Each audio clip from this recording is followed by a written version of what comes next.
அன்பில் மகேஷ் கண்ணீர் சிந்தினத பலருமே அத சமூக வலைதளங்கள்ல தாவேக்காவினர் குறிப்பாக அத நடிக்கிறாங்களே! ம். ஏன் இவ்ளோ நடிப்பு ஏன் அவசியமா? அந்த மேடையில, அந்த நிகழ்ச்சியில இருந்து அழுகாம யாருமே போகல.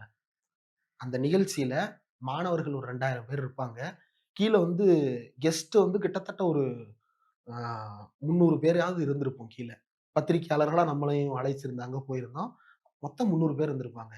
இந்த 2500 பேரும் அழுகாம வெளிய போயிருக்க வாய்ப்பே இல்ல. அப்படியான சூழல் தான் அங்க இருந்தது. அவ்வளவு கலெக்டிவான எமோஷன அந்த மேடையில ரேவந்த் ரெட்டி ஏங்க அழுகுறாரு? சரி, இவர் அழுகுறாரு, அவர் அழுகுறாரு. ரேவந்த் ரெட்டி ஏன் அழுகுறாரு? ரேவந்த் ரெட்டிய நீங்க தமிழ்நாட்டுல போய் அழுவுங்கன்னு சொல்லி கூட்டு வருவாங்களா? அப்படியே வந்தாலும் தன்னுடைய கௌரவத்த பார்ப்பாரா?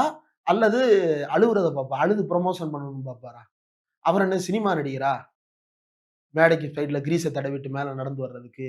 அவர் மக்கள் மத்தியில வேலை பார்த்து வந்தவரு. அவர் அந்த பொண்ணு பேசுறதுல அந்த உணர்வ புரிஞ்சுகிட்டு அவர் அழுகுறாரு. கண்ணெல்லாம் சிவந்து போய் அழுகுறாரு. கையில இந்த கிளிசரின் வச்சு தேய்ச்சுக்கிட்டு இருக்காங்களா? அந்த அழுகைன்றது தான் தமிழ்நாட்டினுடைய சாமானியர் ஒவ்வொருத்தருக்கும் வர வேண்டிய அழுகை. அந்த அழுகை வராமல், அந்த அழுகையை பார்த்து சிரிப்பவர்களுக்கு, தமிழ்நாட்டினுடைய உணர்வே அற்று போயிருக்கிறதுன்றத அவங்க தயவு செய்து புரிந்து கொள்ள வேண்டும். ஒரு திட்டத்தின் மூலமா பயனடைந்து ஒண்ணும் இல்ல. ஆ ஒரு உதாரணம் எடுத்துக்கங்களேன். ஆ இஸ்ரோல பணியாற்றுகின்ற ஒரு விஞ்ஞானி. அந்த விஞ்ஞானி நான் சத்துணவு சாப்பிட்டு தான் இந்த இடத்துக்கு வந்தேன்னு சொல்றாரு அப்படின்னா, அது எமோஷனலான மொமெண்ட்டா? இல்லையா? அத ஏன் இந்த பிள்ளை சொல்லும்போது மட்டும் உனக்கு தப்பா தெரியுது? இவர் அழுகும்போது மட்டும் உனக்கு ஏன் தப்பா தெரியுது? அப்போ உணர்வற்று போனது அவங்க கிடையாது. நீ தான்.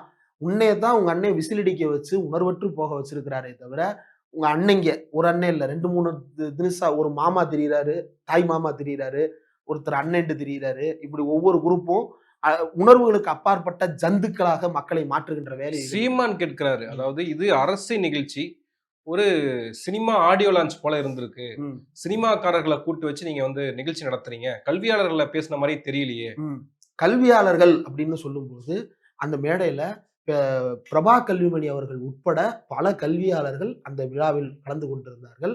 அவர்கள் அந்த விழாவில் கௌரவிக்கப்பட்டிருக்கிறார்கள். விருது கொடுக்கப்பட்டிருக்கிறது. பள்ளி தலைமை ஆசிரியர் உட்பட்ட, மாவட்ட கல்வி அதிகாரி உட்பட பல பேர் அவர்களுடைய சாதனைகளின் அடிப்படையில நின்றுருக்கிறாங்க. இவன் ஏன் கல்வியாளர கேட்கிற? சாதனை செய்த பிள்ளை நிக்குது. அது உன் கண்ணுக்கு தெரியல. சாதனை செஞ்ச பையன் நிக்கிறான். அது உன் கண்ணுக்கு தெரியல.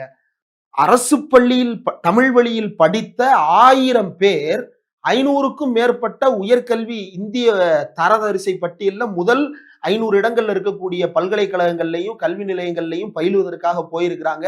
அவன் பூரா அந்த மேடையை ரொப்பி நிக்கிறான். அவன் பூரா அவன் கண்ணுக்கு தெரியல.